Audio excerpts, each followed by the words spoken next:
Okay, good morning. It's been, 2 weeks since we last spoke.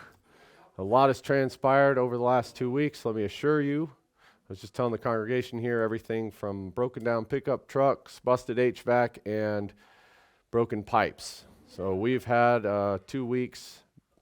It's been a heck of a ride. But here we are.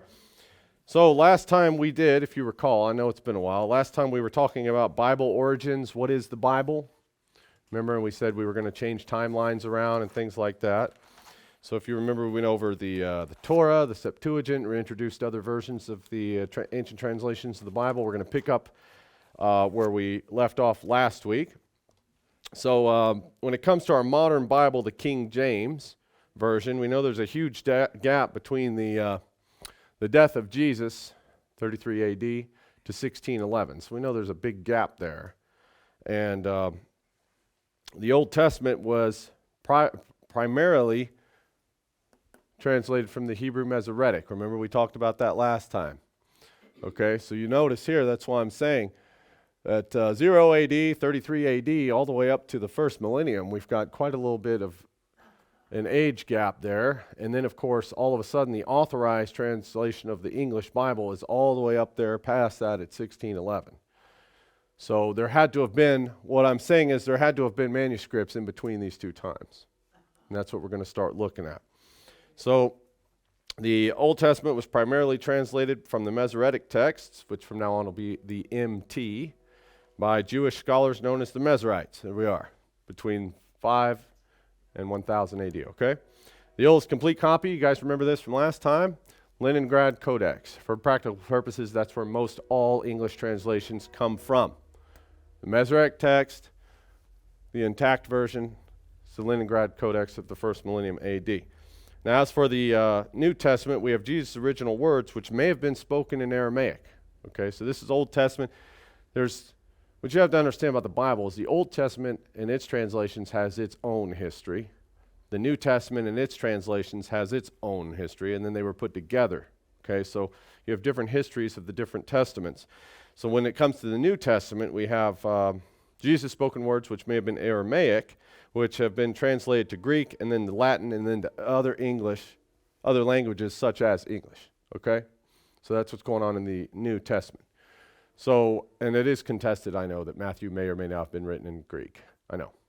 But anyway, because the Aramaic was the common language of the day in Judea, at best, you can see that our modern translations are a translation of a translation. In reality, they're translations of a translation of a translation.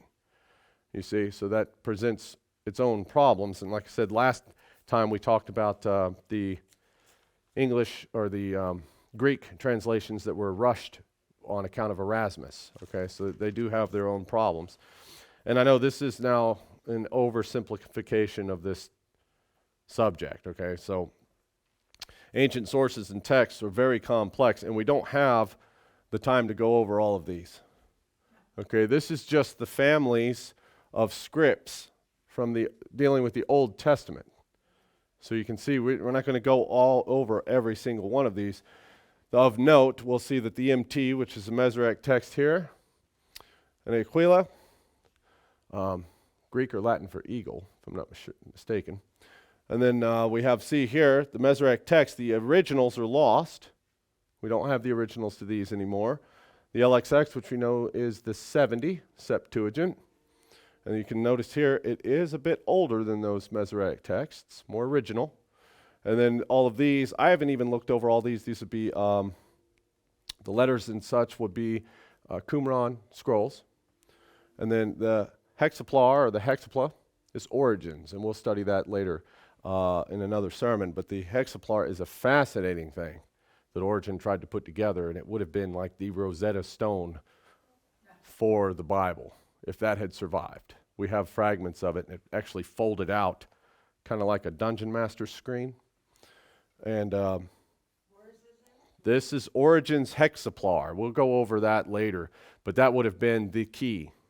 That would have been the key. The guy had it, and it's since then been lost. We have a small fragment of it. We can tell it was folded once, but we'll go over that. But yeah, this gets complicated when you're going through, and you guys recognize some of these. Masoretic text, And then from here we have the Latin Vulgate by St. Jerome. Remember that? And so this is just showing you that it is a fairly complex subject. And like I said, notice the most original is the Septuagint. It's furthest down the line. But for today, we just need to understand that our 1611 Authorized King James Version comes from the Old Testament and Masoretic texts, 7th to 10th centuries primarily. And then, of course, the New Testament Greek manuscripts. And like I said, each testament has its own histories. Okay, so I've split these up to Old Testament and New Testament histories, respectively, all right?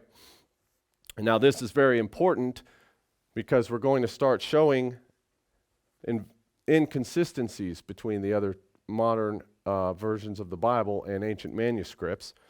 And we'll be comparing the Masoretic text against the Septuagint 70, okay? And other older, we're going to look at some older sources as well this morning, just to show you what's going on with the inconsistencies. Like I said, the whole thing that kicked this off was people were not aware that this was out, that this was a controversy and that there are inconsistencies. And I thought it was just everybody understood these things. So here we are. And we're going to show you what the scriptures teach. Okay, and you hear this timeline's important. I know it's difficult for you guys to see. We have the Masoretic text all the way up here, all the way to the first millennium BC. And then back here, before this, that predates, these are the different scrolls and things, the codexes that have been found. There's the Septuagint all the way back here, and there's the Dead Sea Scrolls. Okay, by the time you get into 1st and 2nd and 3rd and 4th century AD, when you get into 100s, you're going to see Josephus, 1st century. You're going to see other ancient historians. Paul himself is alive back over here, right? Okay, so we have to look at what he wrote because he would predate the Masoretic text. So it's important to understand, anybody over here at the time of Jesus would not have used this text at all. That's our takeaway. We're going to look back here for what they're studying. Okay? What Paul's quoting. What Christ is quoting. Word for word. Okay? Now, Bible scholars do recognize that there are textual variants in the Bible. Okay? And they do occur throughout many texts and translations. And this is a fact. There are textual variants. We would do well not to ignore this. Our job is to take these facts and then judge them subjectively and not fall into a trap that many, many Christians fall into, unfortunately. The trap and the other Christians I'm talking about is mainly the King James only people, okay? The King James only, and that's a crowd or a school of thought, and the trap is the circular argument they have about their own favorite English translation, all right? And of course, you know, a circular argument is by nature and definition an irrational argument. So a circular argument is one that begins with its conclusion. So we make the assumption that the statement is fact, and there, from the start, we assume that our statement is fact even though it's yet to be proven. Okay, that's the fallacy of a circular argument. And then we use the statement as a basis for the argument. Okay, and they say, well, the Bible's the Word of God, and the King James is the Word of God. It goes round and round and round and round and round. And the King James is an assumed standard, right? Because its advocates claim that it's the only true English Bible. Some claim that it's the only English Bible and it shouldn't be used in spite of any other languages. So you must use just the King James English. And remember last time we showed you that the Spanish Bible of the 1500s got the name James and Jacob. It got Jacob right, recall? But the King James did not. Recall that? So, but why is the King James the standard though? Remember last time, I had another slide here, but remember last time we looked, the King James, along with other English translations, originates from the same Masoretic text. So if the King James is a standard, then that means the New King James can be a standard. That means the NIV can be a standard because the same script is used in all versions. Practically almost every English Bible comes from the Masoretic text. So why not use the Geneva Bible then? You know, we could use that. Why not use the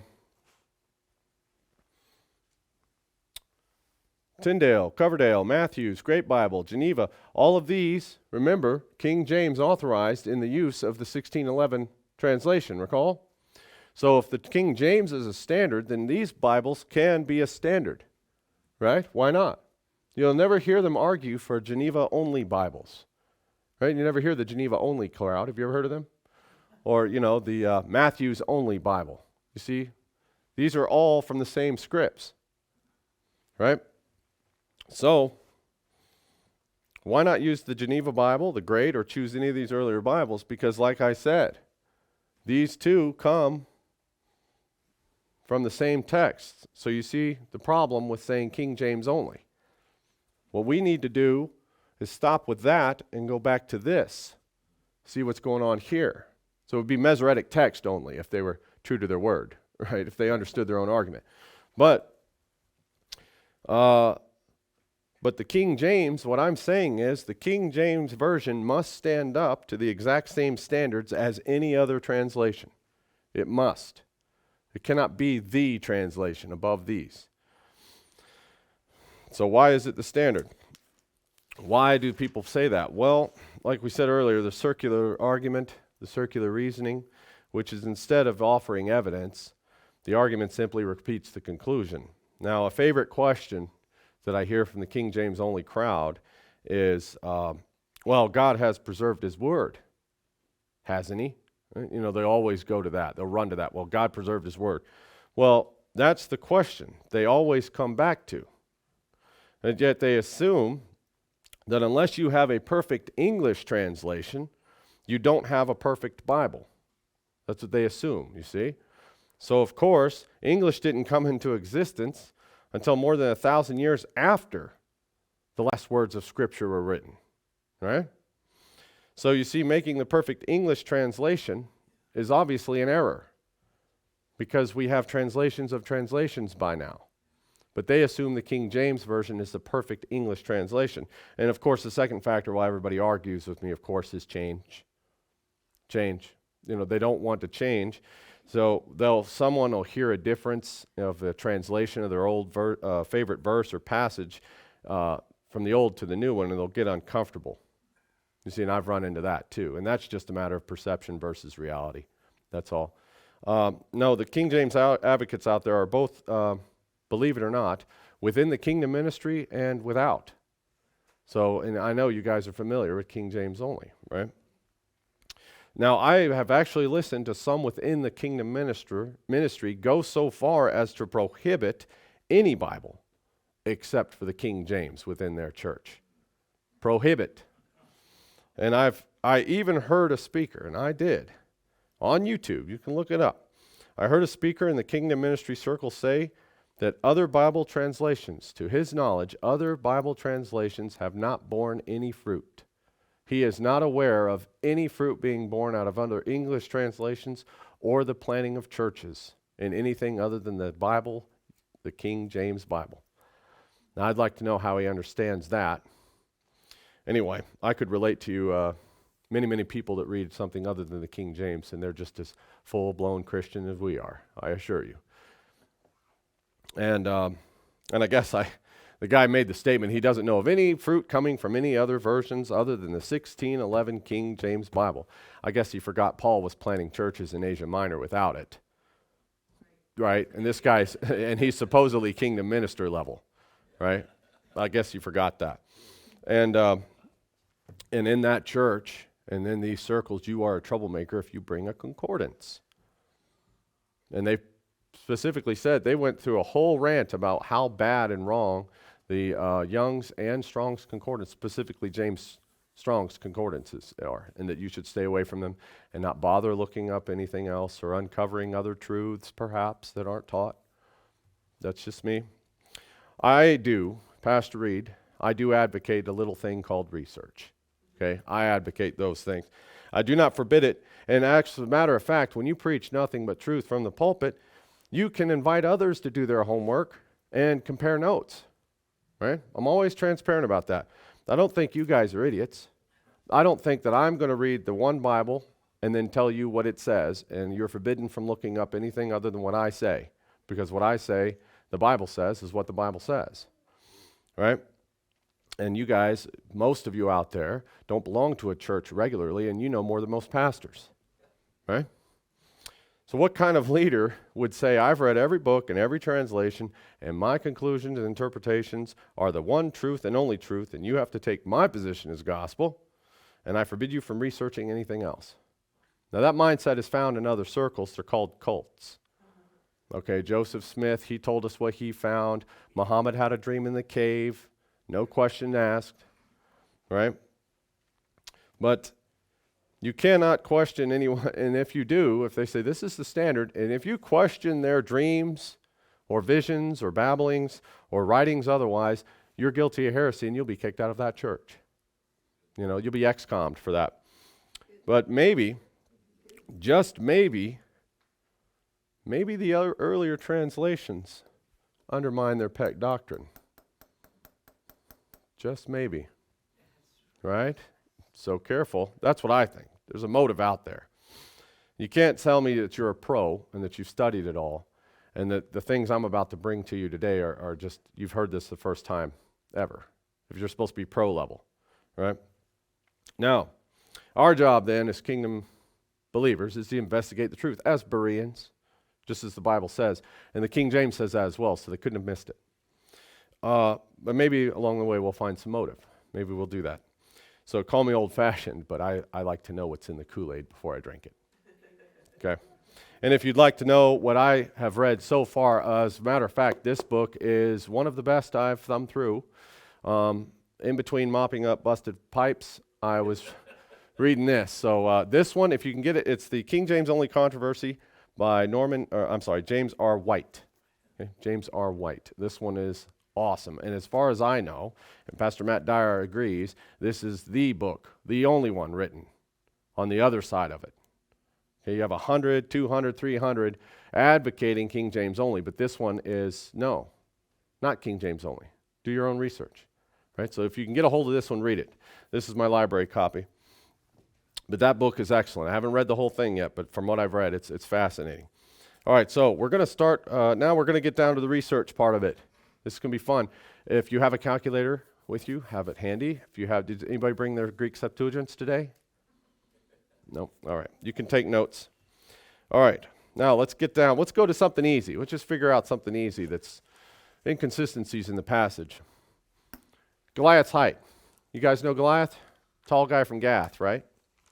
Okay. 1 Samuel 17:4. What's it say? I'll read it here. And there went out a champion of the camp, and the Philistines, named Goliath of Gath, whose height was 6 cubits and a span. 6 cubits and a span. Okay, other translations, which I have here. NIV, I'll read that one real quick. 17:4. And a champion named Goliath, who was from Gath, came out of the Philistine camp. He was over 9 feet tall. 9 feet tall, according to the NIV. I have a Moffat translation here. James Moffat, nothing wrong with this translation. I like it.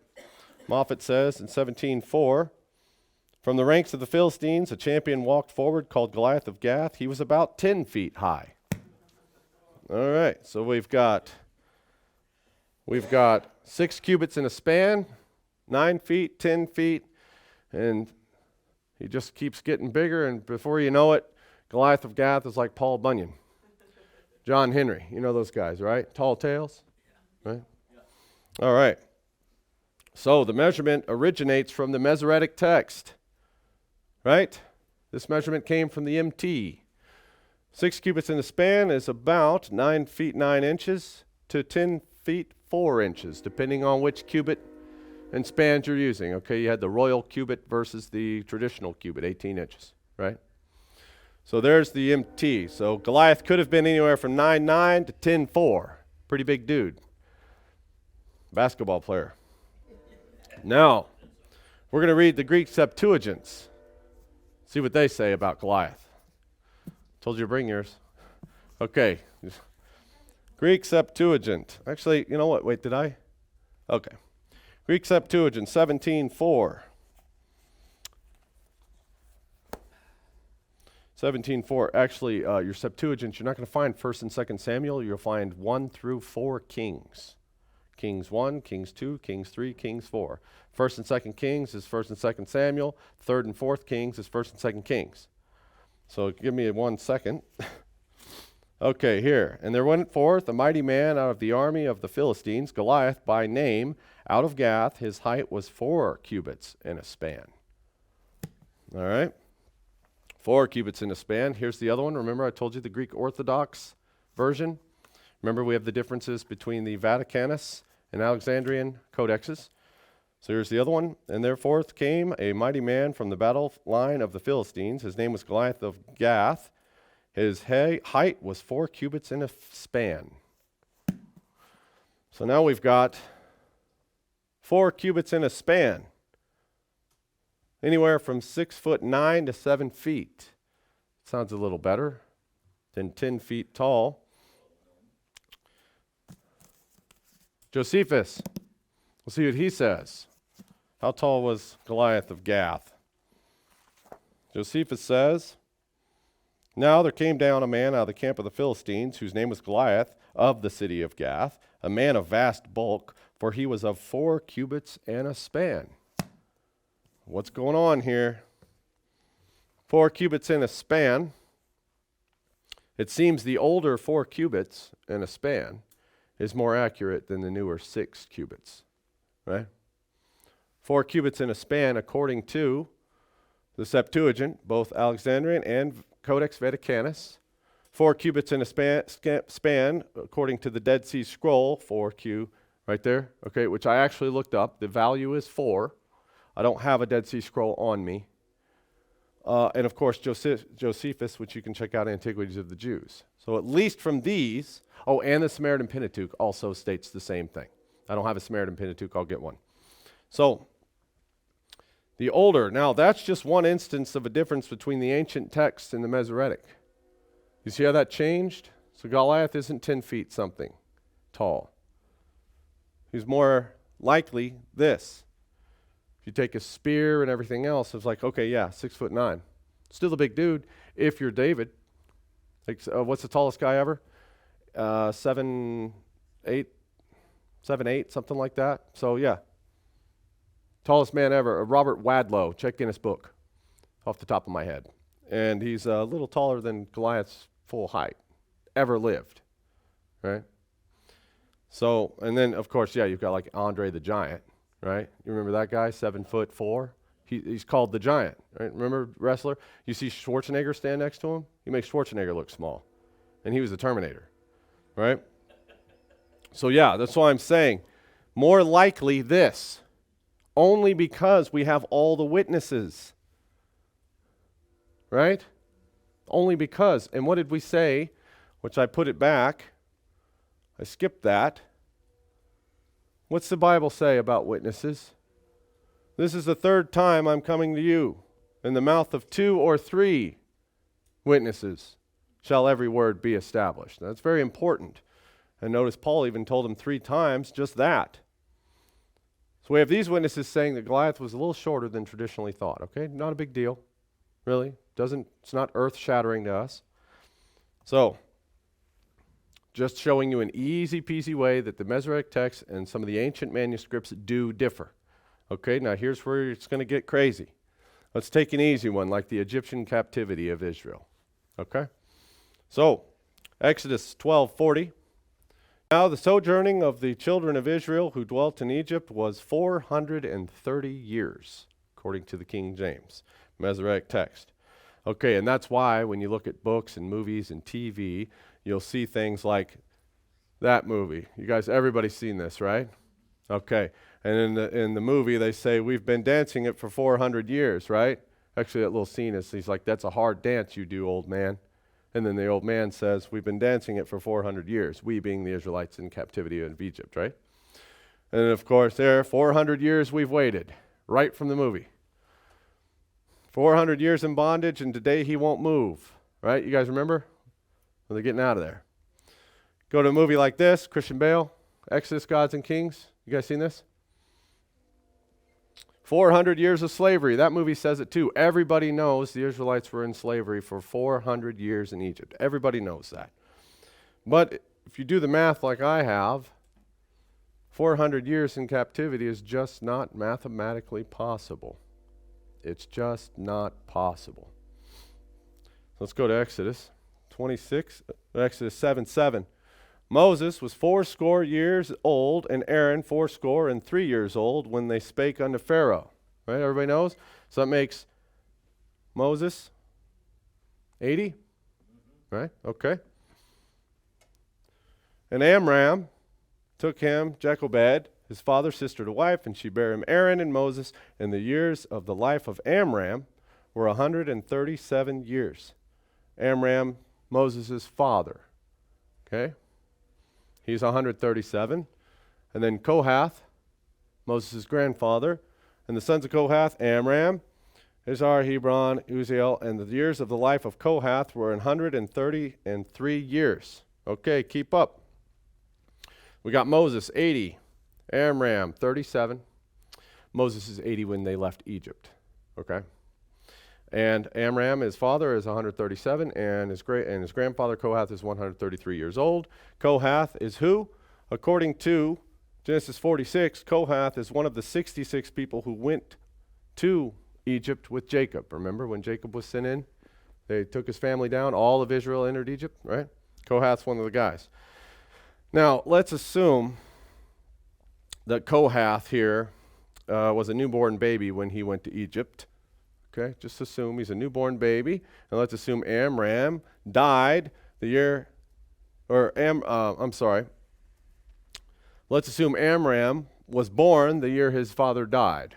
Okay, let's just stretch it out as much as we possibly can. And let's assume Moses was born the year his father died. Just stretch it all the way out, right? By stretching this out, the maximum time for Egypt captivity was 350 years. Maximum. Ever. If we do those stretches. It's not likely that they died the same year their kids were born, right? Okay, right? So maximum is 350. Maximum. So we got a big problem. So if Kohath was not a newborn, and if Moses and Amram were not born the same exact years their fathers died, then the time is significantly less than 350 years in Egypt, right? So why does Exodus 12:40 say 430 years? It's impossible. Unless the ages is wrong or something. Something's going on. So let's look at Galatians. Galatians 3:16 and 17 says, Now to Abraham and his seed were the promises made, Abrahamic covenant. This is what Paul's writing about. He saith not, and to seeds as of many, but of one, and to thy seed. That is interesting, though. And to seeds as of many, but as of one. That kind of kills the spiritual Israel doctrine. But anyway, and to thy seed, which is in Christ, and this I say, that the covenant that was confirmed before of God in Christ, the law, which was 430 years after, cannot disannul, that it should make the promise of none effect. So what Paul is basically saying here is that the amount of time between the Abrahamic covenant and the time of the law, Mosaic covenant, Mount Sinai, was what? 430 years. That's what Paul's saying. From the Abrahamic covenant to the giving of the law at Sinai was 430 years. All right? That's all he's saying. Right there. Now, Abraham received the promise when he entered Canaan, right? Remember that? At what? 75 years old. So Abram departed as the Lord had spoken unto him, and Lot went with him, and Abram was 75 years old when he departed out of Haran. So Abraham, when he received the Abrahamic covenant, was 75 years old. All right, pay attention. Then when Abraham was 100 years old, he had Isaac. And Abraham was 100 years old when his son Isaac was born unto him. 25 years after receiving the Abrahamic covenant, right? Okay. Then 130 years later, Jacob, when he was 130, that's when all of Israel arrived in Egypt, right? And after that came his brother out, and his hand took a hold of Esau's heel, and his name was called Jacob. And when Isaac was threescore years old, when she bare them. Okay, so that makes Isaac 60 when Jacob was born, right? All right. Now, and I skipped one. So Isaac is 60. Now, 130 years later, Jacob. And Jacob said unto Pharaoh, the years of my pilgrimage are 130 years. Jacob's 130 years old when he gets to talking to Pharaoh in Egypt. All right. So, now we have 40. Okay. So, 25 plus 60 plus 130 is 215 years. Right there. I just did the math for you, okay? Remember? Abraham 75, Isaac's born 25, Abraham is 100, 60 years later, Isaac's born. Jump 130 years, Jacob enters Egypt. Add these together, you've got 215 years from the time the Abrahamic covenant kicked off to when all of Israel arrived in Egypt. All right? You see my math? So that's 25 plus 60 plus 130 is 215 years. All right? So I bet you know what the other figure is for Paul. All right. So Paul was saying that from Abraham's covenant to the law was 430 years. Remember we read that? So we just did the math here for the patriarchs. 215. So what's the other one going to be? Subtract 215. That means the Israelites were in Egypt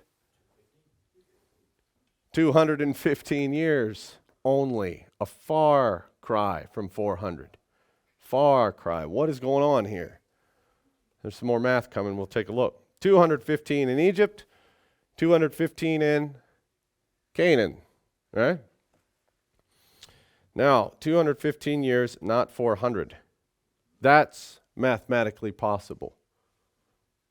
That is.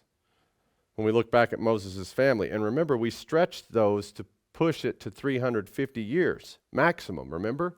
So, we said that without the newborn Kohath and such, it would be significantly less than 350 years. That's about right. That's about right. Okay? Now let's go to, there we go. You see, remember we stretched those. That was 350 max. 215's right there. Now the sojourning of the children of Israel who dwelled in Egypt was 430 years. But there's that verse again. It can't have been that, can it? 215 max. I'm sorry, 215, 350 max, not 430. Well, let's go to the Septuagint again. And the sojourning of the children of Israel while they sojourned in the land of Egypt and the land of Canaan was 430 years. Samaritan Pentateuch. Now the sojourning of the children of Israel and their fathers, which they had dwelt in the land of Canaan and in Egypt, was 430 years. But Josephus, what's he say? They left Egypt 430 years after our forefather Abraham came into Canaan, but 215 years only after Jacob went to Egypt. All right? All right. So Josephus is saying the exact same thing that we just came up with on our math. Right? So why do the modern translations say 430 years? That was that the Israelites lived in Egypt. It's not possible. Modern Bibles are translated from what? Masoretic text. There's a problem here. Now the King James only, if they can do math, they'll know this too. They have to admit this by now. Right? Because that's not the original Hebrew. That's not the original Hebrew. The Leningrad Codex comes from the early first millennium, like we've said, right? Now some sources, notice that we have some sources that predate the original or the Masoretic texts, you see? Flavius Josephus, by a long shot. Paul the Apostle must not have been writing about, he wasn't researching the Masoretic text, was he? Where he got that figure. He's researching something along the lines of these, probably even the original Hebrew, if Paul understood Hebrew, if he did. But we have here Flavius Josephus, the Samaritan Pentateuch, the Greek Septuagint, all which predate the Masoretic text, and they all line up with 215 years. The Masoretic text stands alone. But, so, Exodus, oh, yes, and of course, Paul, he understood Hebrew. Everybody knows that, right? Obviously he did. He had, he understood. Paul would have studied from a much older copy of the Hebrew, right? He would have been studying that. So Paul said what Paul said in Galatians is consistent with what the Samaritan Pentateuch and all that, right? Look at Acts 26, 14, and 15. And we were all fallen to earth. I heard a voice speaking unto me and saying in the Hebrew tongue, Saul, Saul, why persecutest thou me? It is hard for thee to kick against the pricks. And I said, Who art thou, Lord? And he said, I am Jesus, whom thou persecutest. Notice he was spoken to in the Hebrew tongue, and Paul understood him. So yes, Paul understood Hebrew. He was researching older copies of the Hebrew. He wasn't looking forward to the Greek translations in Latin and English later on, was he? No. Now, if you go to, it's because of our Masoretic. Now, and then he says here, there's Paul. So, we have more than 2 or 3 witnesses. Remember what we studied? Galatians says 2 or 3 witnesses, a matter should be established, right? Well, we have more than 3 witnesses. Matter of fact, we have Paul here verifying that this is what he's reading and studying from. If you really think about it, another witness is the Masoretic text against itself, because 430 years is impossible. So that has to be wrong, right? So 4 witnesses, and they're saying that the Israelites would be in Egypt and Canaan for 430 years. But then 1,000 years later, the Masoretic text was dropped. The Masoretic text dropped and Canaan 1,000 years later, right? So that was dropped on purpose, by accident, who knows? And all the modern translations are from the Masoretic text. So yes, you go and look at these, and they will not have the phrase and Canaan. They will not. I looked them up. Actually, if you go to BibleGateway.com, you'll have about 50 or so English translations. And every single one of them, at least a great portion of them, I didn't go through all 50, all say the same thing. They do not say and Canaan. So the Israelites were in Egypt 215 years in Egypt. But the amount of slave time was even less. And not a lot of people think about that either. The Israelites, that's because why? The Israelites did not become slaves in Egypt until Joseph died. Right? Joseph died. Right. And Joseph died and all of his brethren in that generation. And the children of Israel were fruitful and increased abundantly and multiplied and waxed exceedingly mighty, and the land was filled with them. Now there arose up a new king over Egypt, which knew not Joseph. So we know that the Israelites, at least under Joseph, while in Egypt, were not slaves then. Right? He did not enslave his own people. Now Joseph was 30 years old when he entered into Pharaoh's service. Remember? 30 years old. And Joseph was 30 years old when he stood before Pharaoh, king of Egypt. Right? So he's 30 years. He got out of jail. Remember? The baker died. The dreams. Okay. Then there was, after that, he stood before. Why is he standing before Pharaoh right now? Pharaoh had a dream. The dream was 7 years of abundance, 7 years of famine. Right? So after 7 years of abundance, Joseph would have been 37, right? And 2 years into the famine, he was about 39, that's when all of Israel entered Egypt. For these 2 years has the famine been in the land. And yet there are 5 years in the which there shall neither be earing nor harvest. So we've got 2 years in, 5 years out. 7 years has already gone by, plus 2, Joseph's 39 after talking to Pharaoh about his dream, right? Easy, easy stuff. Then Joseph died at 110 years old, and Joseph dwelt in Egypt, he and his father's house, and Joseph lived 110 years. All in the Bible, all these numbers. So if Joseph was 39 when Israel arrived in Egypt, and he died at 110, Egypt, while we were in Egypt under Joseph, was the amount of 71 years under Joseph. So out of the 215 that we were in Egypt, 71 of them were spent out of slavery. So that means we were not slaves for any more than 144 years maximum. 215, and yes, you're right, George, probably even less. If we didn't become slaves the day he died, right? Just the day of. If we didn't, 144 years max as slaves. And remember, we saw the movies. It's 400 years they were talking about. We're already whittled it down with a few first, second, and third grade math down to 144 years. All right? Now, Moses was 80 when they left Egypt, right? And they were already in slavery when he was born, correct? All right? Now take 215 in Egypt, subtract the 71 years of Joseph, and then subtract the 80 years of Moses, and that's 64. That means that there's 64 years between Joseph's death and Moses' birth. Follow me?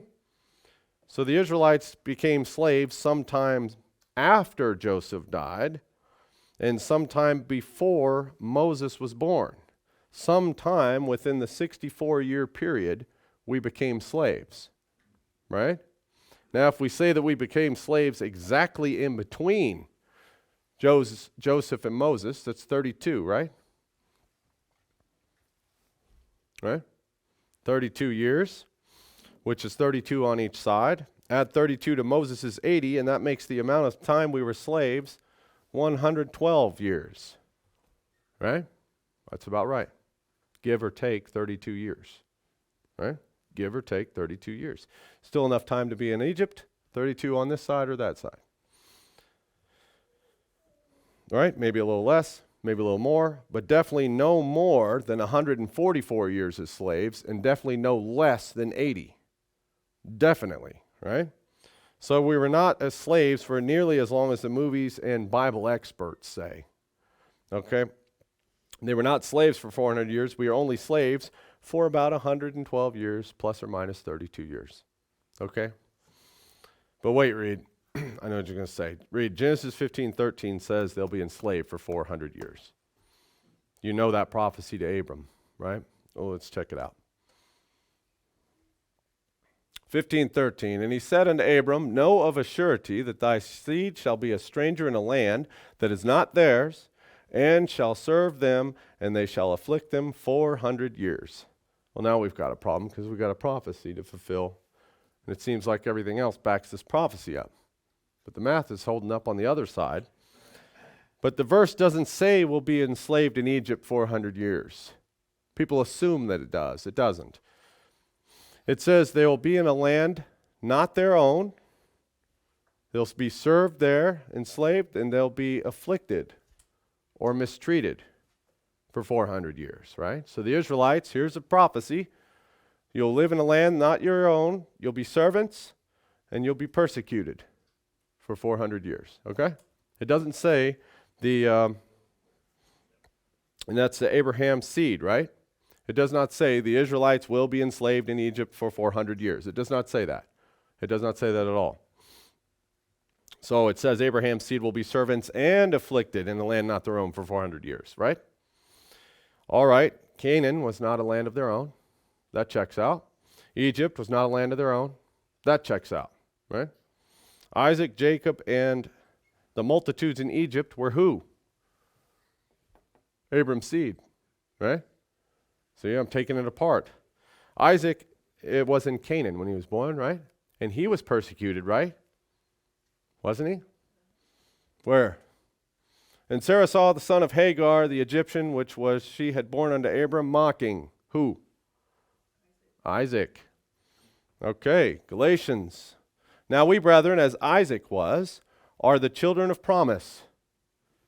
But then as he that was born after the flesh, Ishmael, persecuted him that was born after the Spirit, Isaac. Even so it is now. Well, that checks out with that old prophecy, right? Isaac was not in a land of his own, Canaan, and he was persecuted, according to Paul, right? Mocking. But when did that happen? So Isaac, Abraham's seed, was persecuted in a land not his own. And so from the time Abraham received the promise to the time Moses received the law was 430 years. Remember that? So Paul said that's our timeline according to Galatians 3:17. Okay? So we're still working with that 430 years. So 25 years after Abraham received the promise, Isaac was born. That takes the 430 down to 405 years or so. Now Genesis 21 says what? And the child grew and was weaned, and Abraham made a great feast in the same day that Isaac was weaned. And Sarah saw the son of Hagar, the Egyptian, which she had borne unto Abraham, mocking. All right, Ishmael was mocking Isaac on the day he was weaned. We can get a date from there, can't we? We're 405. According to the traditions of the ancient texts, weaning children was anywhere from 18 months to 5 years. Well, that helps. If he was weaned at 5 years old and the same day persecuted, that brings us to 400 years. On the money. On the money. You'll have to go and find when it was tradition to wean a child. Of course, child usually picks, but they said anywhere from 18 to 5, no more than 5 years, right? So, if Abraham's seed was afflicted in Canaan, Abraham's seed was afflicted in Egypt, Abraham's seed was enslaved in Egypt, Abraham's seed was enslaved and afflicted in a land not their own for 400 years. That's what Genesis said, right? The prophecy and the timeline match up. The main cause for this error in the Masoretic text is that the Masoretic text dropped the phrase, and Canaan. That is the main thing that causes people to believe that the Israelites were in Egypt for 430 years. The main thing. The truth is, we were in Egypt only half that long, 215 years. And this is very important for next week, because this is going to change everything in the Old Testament histories, if you stick with the King James. Now, according to this documentary, Patterns of Evidence, Exodus, which I believe we have. Yes, right there. Right? This one, you guys familiar with this one? If you're not, watch it. It'll help you out. Also, the Moses Controversy by the same guy. We have this one as well. Watch both these before next week. Fascinating documentaries. You don't have to buy the DVDs. You can stream them on, I think Amazon's got it for stream. Patternsofevidence.com, right. Go watch them. You can buy it streaming. You don't have to wait for it to be shipped. You can just stream it straight to your TV, considering you have a high-speed internet. But according to that documentary, Patterns of Evidence, Exodus, the arrival of the Israelites into Egypt was what? This is where it starts getting interesting. Why we have to do our research. He says this. Israelites arrived in Egypt, according to archaeological evidence, at 1665 BC, and we left at 1450 BC.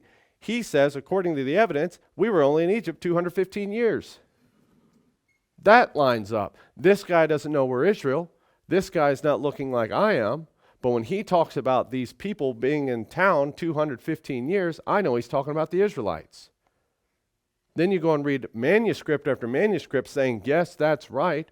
Yes, that's right. The fortresses we built for Pharaoh are that old. They were built sometime here.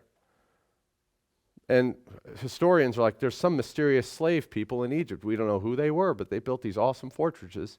And I'm like, of course those are Israelites. They went on to make other fortresses. You'll find them in Europe. Follow the Bible. Okay? That confounds them. We just did a little bit of math using the books of the Bible, a calculator, and archaeological evidence, which all lines up. Watch this now. Watch this now, and it'll line up. Every single bit of it. That guy is that close if he just stopped looking for the Jewish people.